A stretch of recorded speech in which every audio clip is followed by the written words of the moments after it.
چاہتا ہوں کہ یہ کلام پڑھا جائے، کیونکہ امام حسین کی محفل ہو، اہل بیت اطہار کی محفل ہو، اور یہ کلام نہ پڑھا جائے تو تھوڑا اچھا نہیں لگتا ہے۔ یہ کلام پڑھا جانا چاہیے۔ کسی نے نہیں پڑھا، اس لیے میں نے سوچا کہ آج میں ہی پڑھوں گا، چاہے آواز کیسی رہے، سر کیسا رہے، لیکن جو انہوں نے لکھا ہے بالکل قرآن و حدیث کی روشنی میں، ایسے ویسے نہیں، قرآن و حدیث کی روشنی میں اہل بیت اطہار کی تعریف کی ہے، ان کا تذکرہ کیا ہے، اور پھر یہ نظم لکھا ہے۔ ایک مرتبہ درود پاک پڑھ لیجیے، اللہم صلی علی سیدنا شفیعنا مولانا محمد مبارک وسلم، صلاۃ و سلام علیک یا رسول اللہ صلی اللہ علیہ وسلم۔ اشعار سناؤں گا، لیکن اس کی وضاحت بھی کرتا جاؤں گا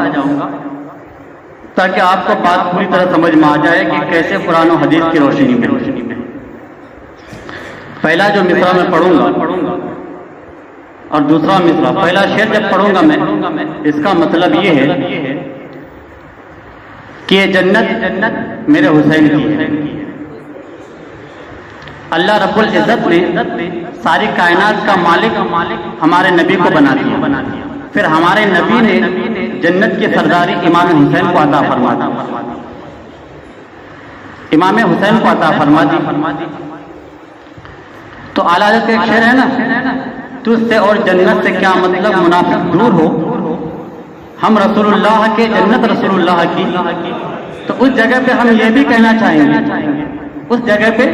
ہم یہ بھی کہنا چاہیں گے، تجھ سے اور جنت سے کیا مطلب یزیدی دور ہو، تجھ سے اور جنت سے کیا مطلب یزیدی دور ہو، ہم حسین پاک کے جنت رسول حسین پاک کی، ہم حسین پاک کے جنت حسین پاک کی۔ اور جو امام حسین کا دشمن ہے، جو دشمن ہے وہ جنت میں جائے گا، جو امام حسین کے قاتل ہو جنت میں جائے گا، وہ دوزخ میں جائے گا۔ قرآن سے ثابت ہے، اللہ تعالیٰ نے فرمایا وَمَن يَقْتُلْ مُؤْمِنًا مُتَعَمِّدًا فَجَزَاؤُهُ جَهَنَّمُ، جو کسی مومن کا جان بوجھ کر قتل کرے اس کا ٹھکانہ جہنم ہے۔ اور یزیدیوں نے تو ان کو قتل کیا ہے جو مومنوں کی جان ہے، تو جو عام مومن کا قتل کرنے والا جہنم میں جا سکتا ہے، جہنم میں اس کا ٹھکانہ ہے، تو پھر ان کا ٹھکانہ کہاں ہوگا؟ جہنم کے سب سے نچلے طبقے میں ان کا ٹھکانہ ہے، چونکہ صرف انہوں نے مومن کو قتل نہیں کیا، مومنوں کی جان کو قتل کیا ہے۔ اس کا مطلب یہ فرماتے ہیں باغ جنت کے ہیں پہلے مدح خوان اہل بیت، جنت کے باغات حسینیوں کے، باغ جنت کے ہیں پہلے مدح خوان اہل بیت، باغ جنت کے ہیں پہلے مدح خوان اہل بیت، تم کو مزدہ نار کا، تم کو مزدہ نار کا اے دشمنان اہل بیت، تم کو مزدہ نار کا اے دشمنان اہل بیت۔ میں چاہتا ہوں کہ آپ سمجھیں۔ اب قرآن پاک میں نے کہا نا قرآن و حدیث کی روشنی میں اللہ تبارک و تعالیٰ نے اہل بیت اطہار کی پاکی اور ان کی تعریف قرآن مجید میں فرمائی، اور فرمایا انما یرید اللہ لیذھب عنکم الرجس اہل البیت ویطہرکم تطہیرا۔ عام لوگوں سے اللہ فرماتا ہے کہ تم پاکی حاصل کرو، تم پاکی حاصل کرو، اور اہل بیت کے تعلق سے اللہ فرماتا ہے کہ رب چاہتا ہے کہ تمہیں پاک کر دے، تمہارے پاس سے خرابی کو دور کر دے، اور اللہ چاہتا ہے کہ تمہیں خوب پاک کر دے۔ یہ اللہ چاہتا ہے کہ اہل بیت اطہار کو پاک کر دے، اسی کے تعلق سے یہ شعر ہے کہ ان کی پاکی کا خدائے پاک کرتا ہے بیان، ان کی پاکی کا خدائے پاک کرتا ہے بیان، ان کی پاکی کا خدائے پاک کرتا ہے بیان، آئے تطہیر سے ظاہر ہے شان اہل بیت، آئے تطہیر سے ظاہر ہے شان اہل بیت، باغ جنت کے ہیں پہرے مدح خوان اہل بیت۔ اور یہ شعر اس سے پہلے پھر وضاحت، بہت سارے واقعات ملے ہوں گے کہ کوئی بھی فرشتہ، عام لوگوں کی بات کو چھوڑ دیے، کوئی بھی فرشتہ یہاں تک کہ جبرائیل امین بھی بے اجازت آقا علیہ الصلوۃ والسلام کے گھر میں داخل نہیں ہوا کرتے تھے، حضرت علی کے گھر میں داخل نہیں ہوا کرتے تھے۔ یہ بہت سارے واقعات ملے ہوں گے، اس واقعات کی روشنی میں یہ شعر کہ ان کے گھر میں بے اجازت جبرائیل آتے نہیں۔ اچھا یہ بھی الگ چیز ہے نا، ہم چاہتے ہیں کہ فرشتے آ جائیں، فرشتے آ جائیں تاکہ ہمارے گھر میں برکت ہو، لیکن وہ کیسا پاک اور برکت والا گھرانہ تھا کہ اس گھر میں جانے کے لیے جبرائیل امین کو بھی اجازت دینی پڑتی تھی۔ کیسا گھرانہ تھا؟ شاعر کہتا ہے ان کے گھر میں بے اجازت جبرائیل آتے نہیں، ان کے گھر میں بے اجازت جبرائیل آتے نہیں، قدر والے جانتے ہیں قدر و شان اہل بیت، قدر والے جانتے ہیں قدر و شان اہل بیت، تم کو مزدہ نار کا ہے دشمنان اہل بیت۔ اور یہ شعر جو آپ سب پہ ظاہر ہے کہ کسی کو اسلام پہ مرنے کا درس دیا جائے، سبق دیا جائے تو کربلا کے میدان سے دیا جائے، آقا صلی اللہ علیہ وسلم کے گھر سے اس کی مثال دی جائے اور اس گھر کے ذریعے سے ان کے جذبے کو جگایا جائے۔ تو علامہ حسن رضا خان فرماتے ہیں گھر لٹانا جان دینا کوئی تجھ سے سیکھ جا، گھر لٹانا جان دینا کوئی تجھ سے سیکھ جائے، گھر لٹانا جان دینا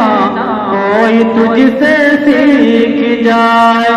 جان عالم ہو فدا، جان عالم ہو فدا اے خاندان اہل بیت، جان عالم ہو فدا اے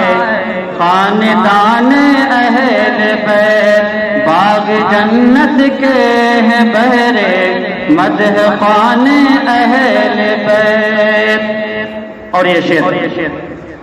اس سے پہلے پھر وضاحت، بور تو نہیں ہو رہے ہیں نا، وضاحت میں نے کہا نا قرآن پاک سے سارے اشعار ثابت ہیں۔ اللہ کے رسول صلی اللہ علیہ وسلم نے جو خدمت دین کی،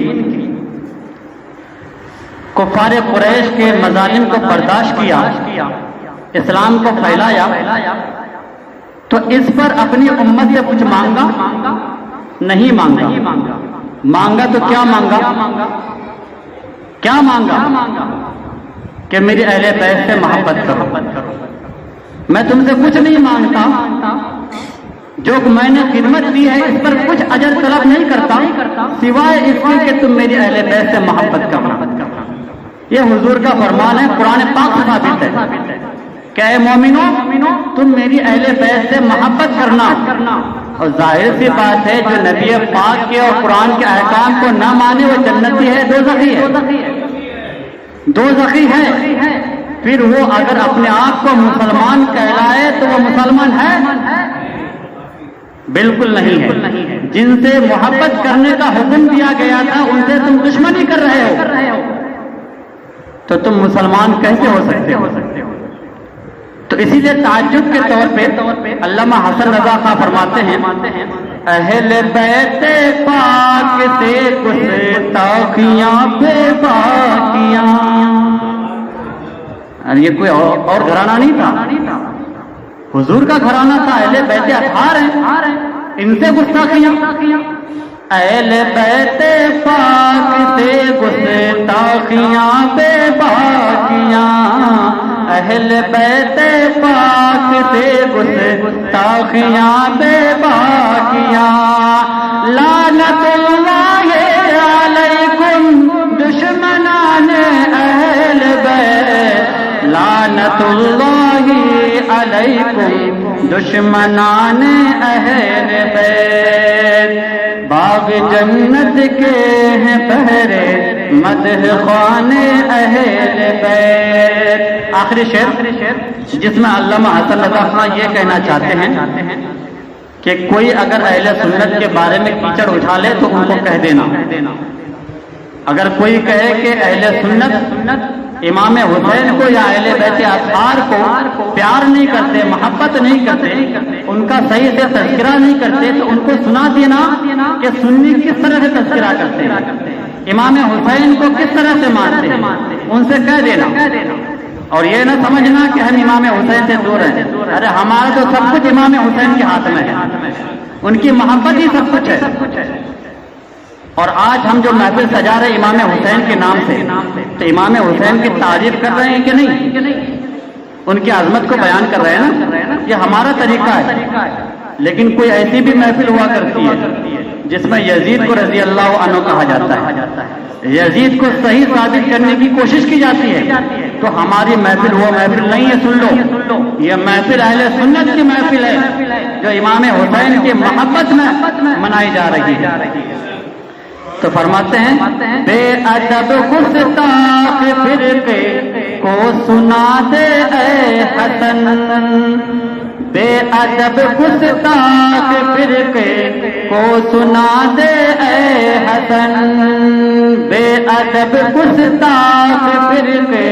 کو سنا دے اے حسن، یوں کہا کرتے ہیں سنی، یوں کہا کرتے داستان اہل بیت، یوں بیان کرتے ہیں سنی داستان اہل بیت، باغ جنت کے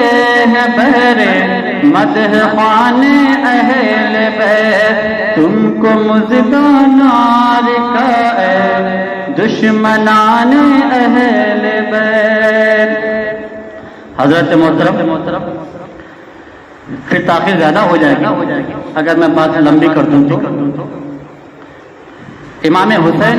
اور اہل بیت اطہار کی تعریفیں اتنی ہیں، ہم نہیں کہتے، قرآن کہتا ہے، حدیث کہتی ہے، تعریفیں اتنی ہیں کہ ہم بیان نہیں کر سکتے، بیان نہیں کر سکتے، جتنا بھی وقت دیا جائے کم پڑ جاتا ہے۔ 10 روزہ پروگرام تھا، اس کے باوجود بھی بہت ساری باتیں رہ جاتی ہیں۔ تو یہ واضح مثال ہے کہ اہل بیت اطہار کے تعلق سے 10 روزہ پروگرام بھی کم ہے، پروگرام ختم ہو جائے گا، باتیں ختم نہیں ہوگی۔